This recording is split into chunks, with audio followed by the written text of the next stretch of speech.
Welcome back to another episode of Nelson's Underground, where we go under the surface here on Nelson's campus. And here today we are joined by Pastor Josh and Chelsea, who are the dorm pastors here at Teeter, correct? Yep. All right. So how long have you been a dorm pastor here at Nelson? This is my third year as dorm pastor.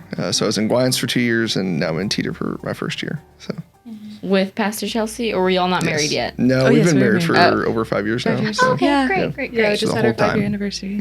Okay. Yeah. Were you ever like a RA around campus or yes? So Yeah, I was an RA back my senior year, which was 2017 to 2018. But back then, Regents was mostly students and it wasn't like business services and everything.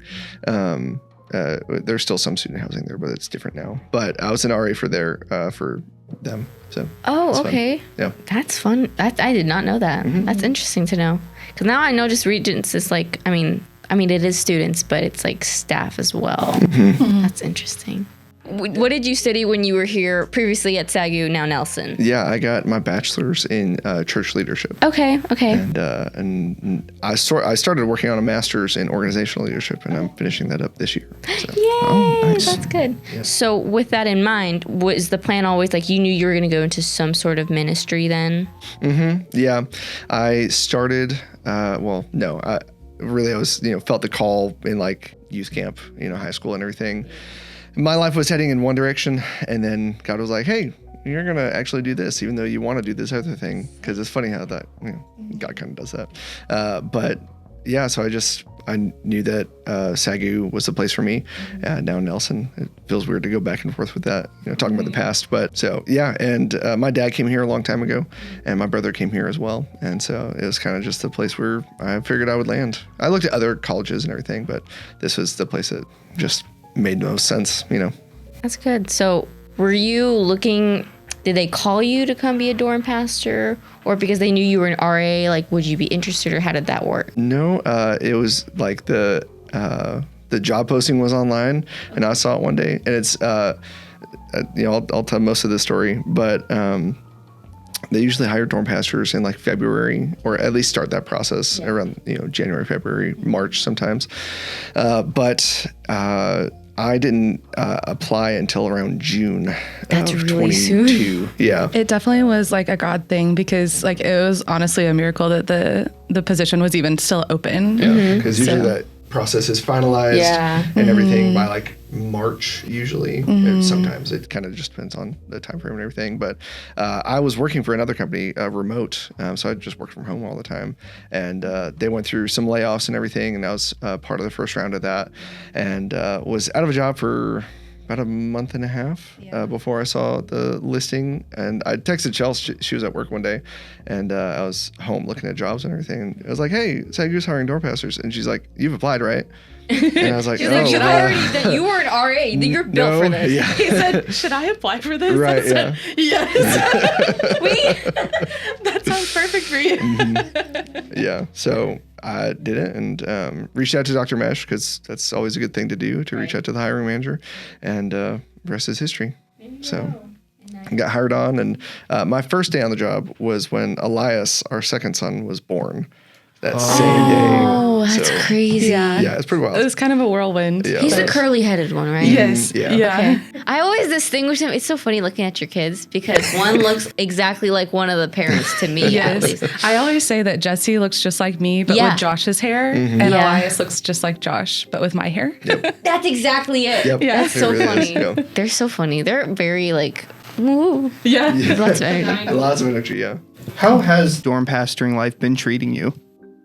It's been good. It's been really good. We've really loved it.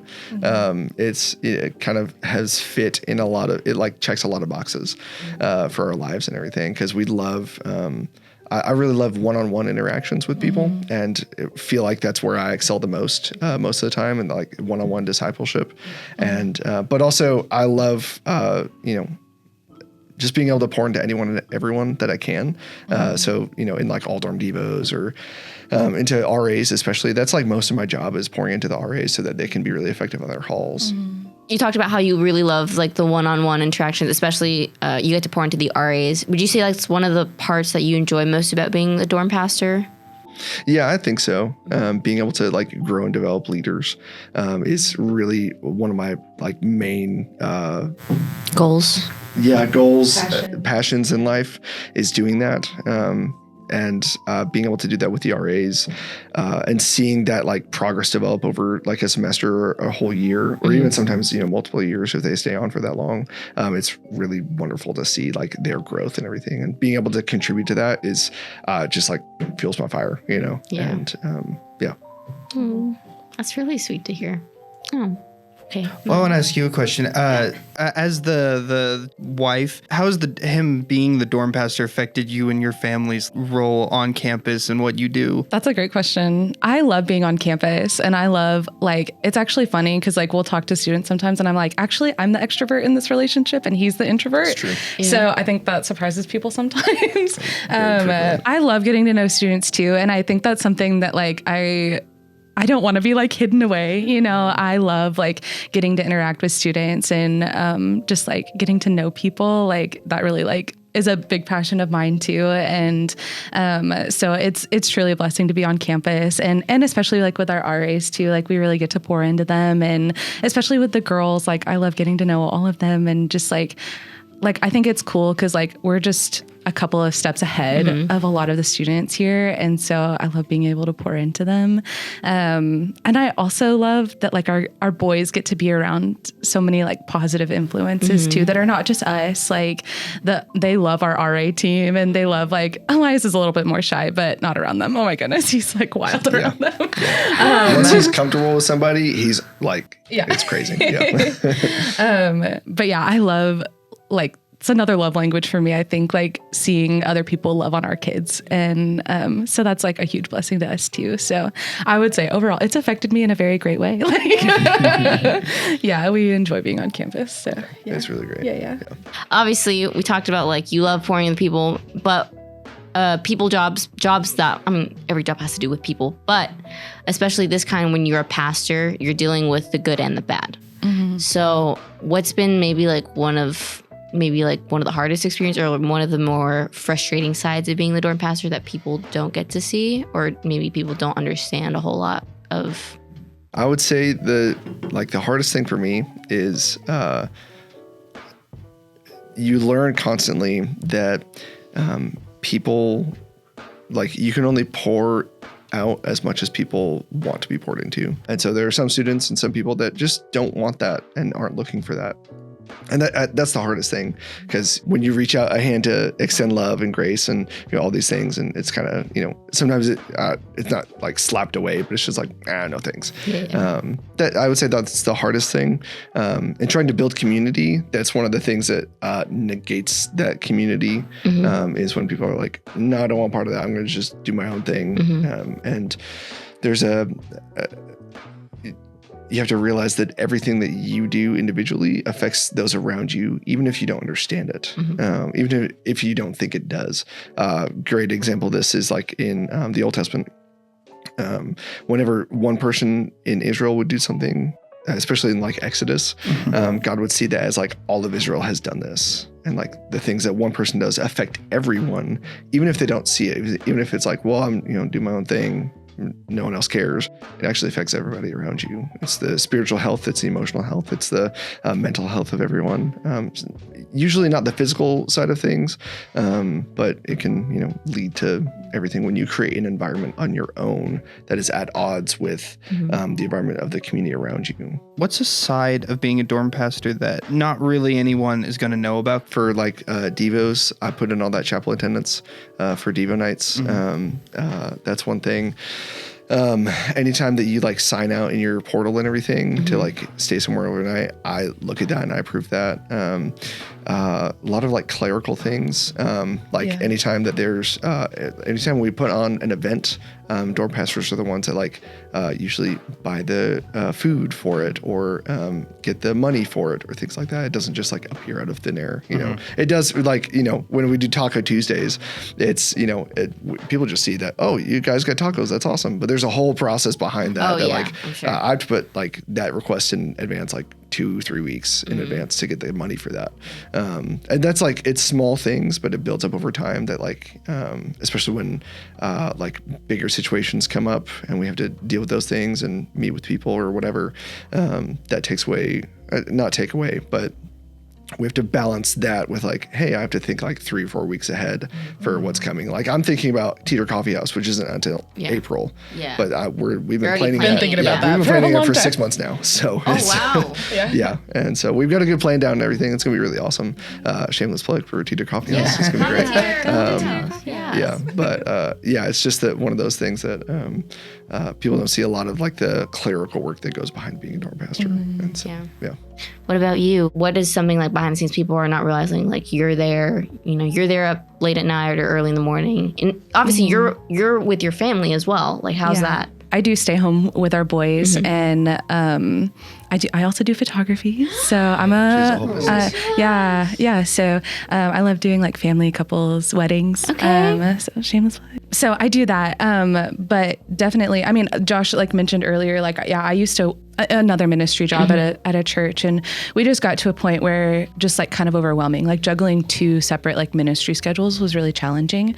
And so we like really prayed about it and felt peace about me like stepping away from my job and staying home with our kids. And it truly has been such a blessing like to me and also I think to Josh and just to our family as a whole. And that's not to say like I couldn't have continued working or anything like that, but that's just where we felt the Lord like has me in this season. And I'm really happy to do that. And yes, I definitely support Josh in a lot of ways, but he also supports me in a lot of ways too. Like I don't want to like just be like, yeah, I'm just over here like, like he supports me in so many ways too. But yeah, I think maybe something that's surprising is I do stay up a lot. We have a lot of like late night conversations about just like things that are going on and like how we can like work together on different things. And obviously like he's more of the front facing like guy that you see. But definitely I'm there as well. And just being a support in whatever way possible to him, but also to our dorm and to our team. And I feel like a lot of like where I come in handy is like during in-service and stuff with the RAs and just like prepping lots of things for them. And Do you individually have a funny story about your experience here as a dorm pastor? We have like game nights with our RAs and stuff like that, just kind of periodically throughout the semester. But I think we were just like had them over for like one afternoon or something like that. The boys were up and they like love our team. They were like playing and everything. And we have this one new hire. He was sitting on our couch and our youngest comes up to him and he's like, will you read me a book? And so he goes, yeah, of course. And so he sits in his lap and he like opens the book and then Elias just like smacks him in the face.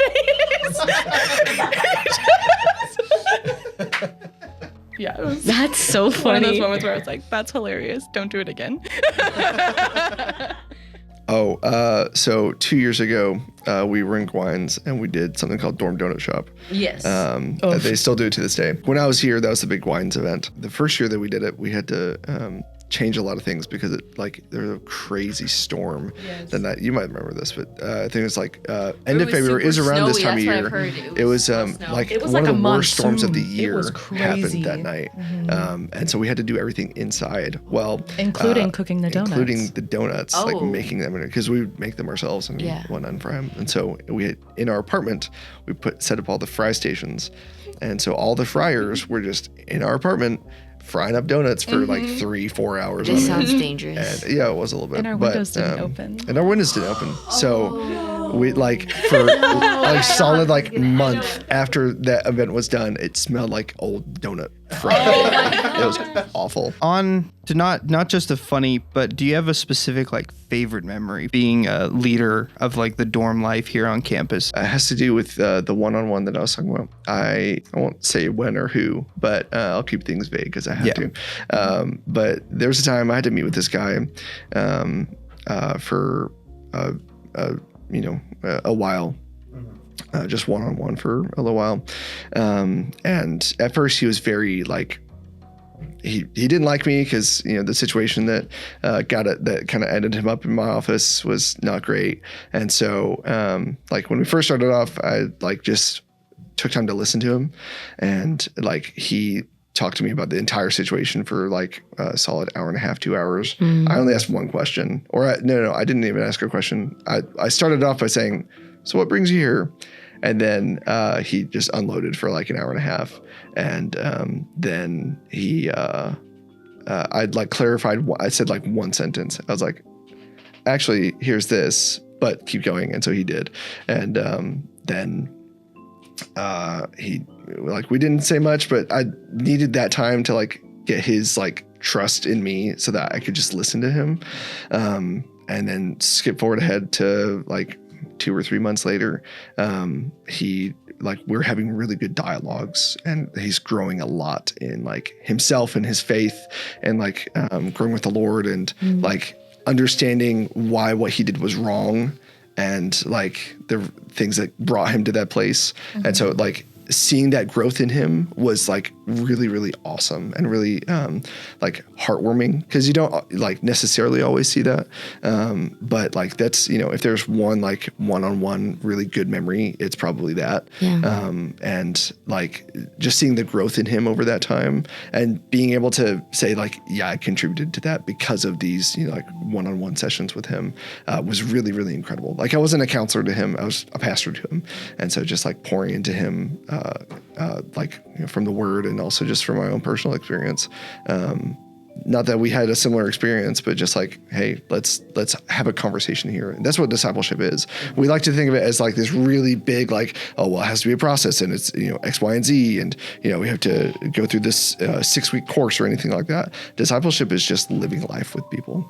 It's just walking with people, eating with them. I mean, the disciples of Jesus, like they were disciples because they followed him, and they just lived with him. They ate with him. They, had a good time with him. They had terrible times too. And they had terrible times with each other, but they were all committed to following Jesus together, no matter what that looked like. And so that's really what discipleship is, hey, we may have differences. We may not see eye to eye on things, but at the end of the day, we're all following Jesus. Yeah. And we're in it together. Exactly. So it's good moments like that. That's probably one of my favorite moments about being a dorm pastor. And it's been a while since that happened, but it still like rings in my mind to this day that like, man, that was a really awesome experience. I want to keep doing that. And that's why I'm like still here, because, the Lord still has us here, but it's moments like that make it, okay, I understand why I'm here and why I'm doing this job, because it actually makes a difference in students' lives. Do you have anything else you'd like to tell the audience that they wouldn't know about dorm pastoring, or encourage them with being the dorm pastor? I feel like maybe as an encouragement, like this is something that I feel like I always come back to, is just like the faithfulness of God. Like he truly is so faithful. And I feel like in moments where we don't know what's going on, we don't know what's going to happen, we don't know how we're going to get to the next step, we don't know how we're going to pay for school, we don't know how we're going to handle this situation, whatever, like God is so faithful. And I think like if our lives can point to anything, it's truly that like God won't let you down. He really won't. It might be like a cliche to say that, but I feel like it's a good thing to remember, especially in those hard moments, that like the Lord sees you, he knows you, and he's not going to let you down. He's not going to let you fall. He's never done it with us. And there's been moments where we thought, man, like we don't know what we're going to do if God doesn't come through. And he has come through every single time for us. So if I can encourage anyone in that, it's that God is faithful, and he will be no matter what. So what about you? When it comes to like your dorm pastor and everything, you may not see them like doing a lot. I can assure you that we do quite a bit. A good way to frame it is we are kind of like overseers for the whole dorm. And if you, like I mentioned Exodus earlier, there's a really good moment in there when like everyone is coming to Moses, and like with all of their problems, with the like, whether they're like really big problems or like really tiny problems. And so Moses is just burnt out because he's just meeting with people all day, every day. His father-in-law comes to him and says, hey, you're doing this wrong. Like, like you're burning yourself out here because you're trying to meet with 1 million people. It's not going to work. Because Literally was 1 million people. Yeah, too. exactly. Yeah. And so like, appoint some people to be overseers of like, 10 people and overseers of 50 and hundreds and thousands, and, kind of goes up from there. That way Moses can deal with like the biggest things that trickle up. And we see, kind of this like organizational leadership, even in Exodus, even in nomadic people that are, just escaped slavery, but aren't in the promised land yet. And yet they're still like, hey, we have to be organized a little bit. Otherwise, this isn't going to work at all. And so dorm pastors are kind of like the overseers, the same way. Not that we're like Moses or anything like that, because that's not what that's about. But we oversee the RAs. So in Teeter, we have 8. Bridges has 8. Gwines has 6. Samedras has technically 7, with Kendrick being added in. We got Abby. Yeah, exactly. She's great. And then Collins has 6 as well. And so dorm pastors oversee the RAs, but you probably see your RA like 10 times more than your dorm pastor. You'll probably see your dorm pastor in their office during office hours and everything. But even then, they do a lot of different things. And so like, I'm not in my office all the time. Even though if you come to Teeter late at night, you'll probably see me on my office because I'm working on schoolwork, but my door is always open to people. And same with, dorm pastors. If it's like 11 o'clock at night and you're like knocking on our door, maybe it won't answer, or maybe our desk, maybe the RA on duty will catch you before you do that, and if you need anything, but we're always here for our people. Actually, I have some questions for y'all. So what is, before this conversation, what's been y'all's perception of like dorm pastors and dorm life and things like that? My first perspective was I didn't know that was really a thing. So obviously college to me was like, I was coming from living overseas.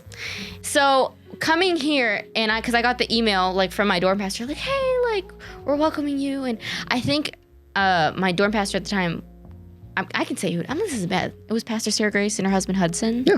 So I think this was like their first year. So I came in fall of 2023. I was just like, oh, like they're there. Like they're the heads of columns. I was like, swell. Like that was my whole impression. And then I just like, I'd go to her if I needed to notify her about like the room or anything. I know she was busy like doing something. I mostly just saw her like interacting with the RAs, which now like when you explain, I'm like, well, yeah, duh. Like they're all working together. But it wasn't like a bad impression. Maybe it was just like I didn't have an impression. I don't know if that makes any sense. Like neutral. Mine was a little bit more positive. I think I have to say that because it was my dorm pastor. But I knew the dorm pastors were a thing because my dad worked here, but I didn't really have any sort of impression of campus life coming into it. However, I am very much an introvert. And I don't like really going to social events. But I do remember that my freshman, sophomore, and even this year too, every time you would see me walking up to when I work on chapel, you would always make a point to say hi. Yeah. And I really appreciated that because even if it wasn't like a whole conversation, because I'm not very much of a talker, I appreciated that little bit of like, oh, there's someone saying hi. And then my other impression was Pastor Zach, who's the current Gwines dorm pastor. I had a back injury and I had to go out in in an ambulance, and he stayed with me and then checked on me for the days afterwards, and I really appreciated that. So I didn't know really what you guys' job role was as far as all the administration stuff, but I knew you guys worked with the RAs and that both of you have been extremely positive in me, even if they were brief interactions. Glad that you touched on that because this is another part of dorm life that a lot of people don't may not understand because we do things a lot different here at Nelson than other universities do with dorm life. Most my position at any other university is probably like resident director is probably what it is, or something akin to that. The reason why it's a dorm pastor, we view the RA role as a ministry role, and res life as a whole we view it as a ministry rather than just an extension of the university. It is that, but we view it as a ministry more than anything because when your students here, and if you come from far away or even if you live close, it's really hard to come here for a few months and get super connected into a church and be start serving or whatever you may do, be super in depth with a small group or whatever, and then leave for a few more months and then come back and leave and come. And so we fill in, it creates this gap for a lot of students where they may not feel super connected to a church body. They'll probably go to church. Hopefully, please go to church on Sundays. This in the student handbook, But it's easy to find like there's a gap there where they're not super connected to the whole church body. And so that's where we step in Res Life to like have that like community connection to fill the gap for a lot of people, where that's why we do dorm devotions, and that's why we have community events and fellowship nights and like prayer nights and things like that. It's because we want to fill in that gap for people that, you know, they may miss and they may not understand. And like that also, you know, hopefully gives them a good basis for like when they go out in life to understand, oh, I need to be part of a church spirit filled community, because otherwise it's really, really hard. We've been in that at times in our lives when like, you know, we weren't here before, you know, I was a dorm pastor and everything. And like, it can really feel like a desert at times when like, there's not like a ton of people around me to help build me up and like build my faith at times when like faith is kind of faltering and stuff like that. But being here really can set you on a really good foundation for the times when like you have that. And learning how to build that community around you is really, really important. So hopefully we provide a good model for that. Thank you so much for coming on to the podcast. Yeah. Thanks for tuning in to Nelson's Underground. You can check out all of our future episodes on YouTube, Spotify, Apple Podcast, and any other podcast platform. Brought to you by the Three Latinas.